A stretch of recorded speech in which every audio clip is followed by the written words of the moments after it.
On today's show, Opel is already reaching into Peugeot's parts bin. A bunch of automakers and suppliers are being sued for patent violations, and we take our first look at the redesigned Acura TLX. All that and more coming right up on Autoline Daily.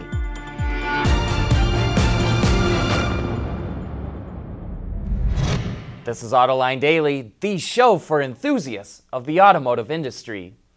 The U.S. International Trade Commission is launching an investigation into several Japanese and German automakers over potentially violating patent laws.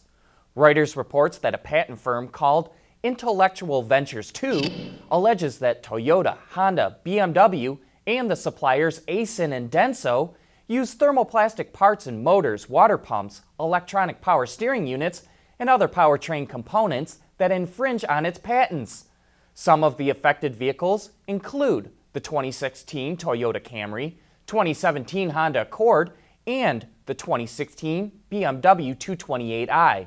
We'll have to see how this turns out, but Intellectual Ventures is a company that largely buys patents and has been accused of being a patent troll. CNET once called it the most hated company in tech.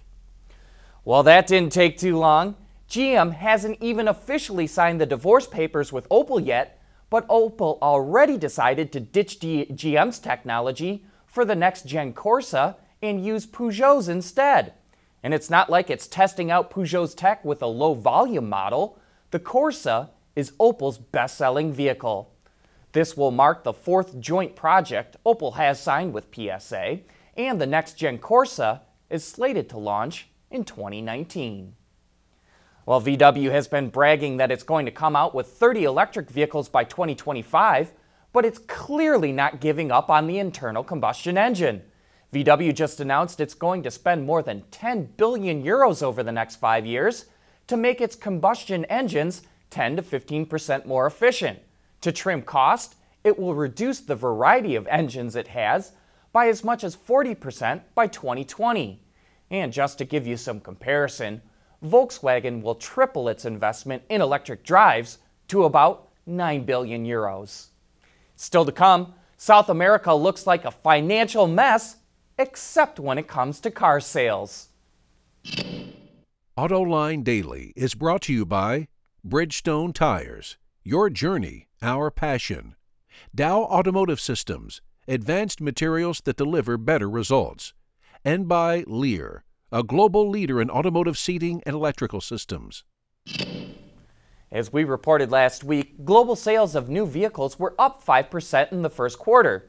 One reason they're up is that sales in South America are on the rebound. Despite Venezuela being on the brink of financial collapse and Brazil's economy in shambles, sales in South America of light vehicles were up 9.6% in the first quarter, reaching nearly 830,000 units. That's a good sign for the industry, and if sales are growing that strong despite significant headwinds, they could really take off once Brazil gets back on its feet again. Earlier, we were talking of how VW would invest 10 billion euros in engine development. Well, here's something it might be spending that money on. BorgWarner is showing off an electric supercharger. We're calling it Supercharger, not Turbocharger, since it's not being driven by exhaust gases, that Mercedes-Benz is using on its all-new 3-liter inline-6. It's a 48-volt unit that works in combination with a traditional turbocharger. The advantage of an electric supercharger is that it provides instant boost.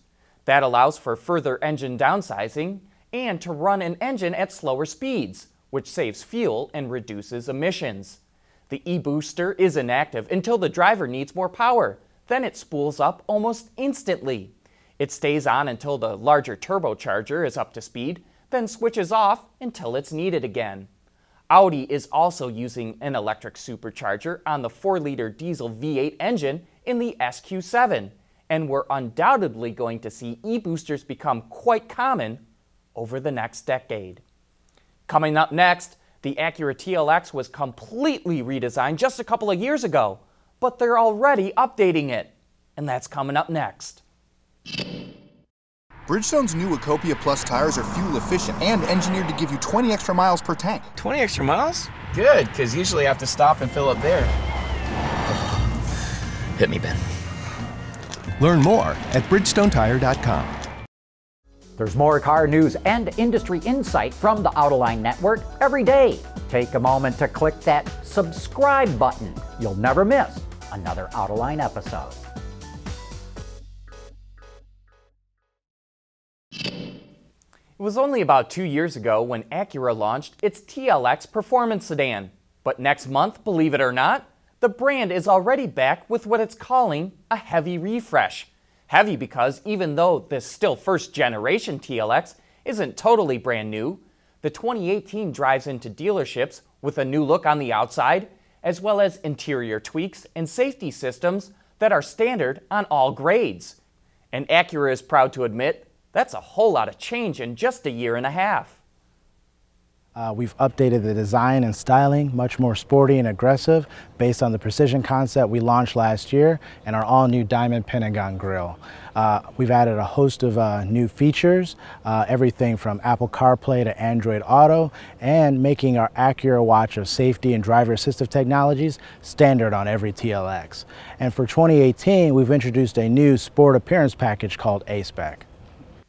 And that sportier package may just help attract some of those millennial buyers that Acura is going after with the A-Spec, a package that includes a more aggressive look with its front and rear fascias, exposed exhaust, larger wheels and tires, along with a variety of interior elements that give the A-Spec a unique look.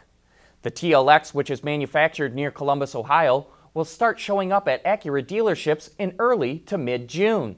And for an exclusive, detailed walk-around from product planner Rivers, go to our Autoline YouTube channel starting today. But with that, we wrap up today's show. Thanks for watching and making Autoline Daily a part of your day.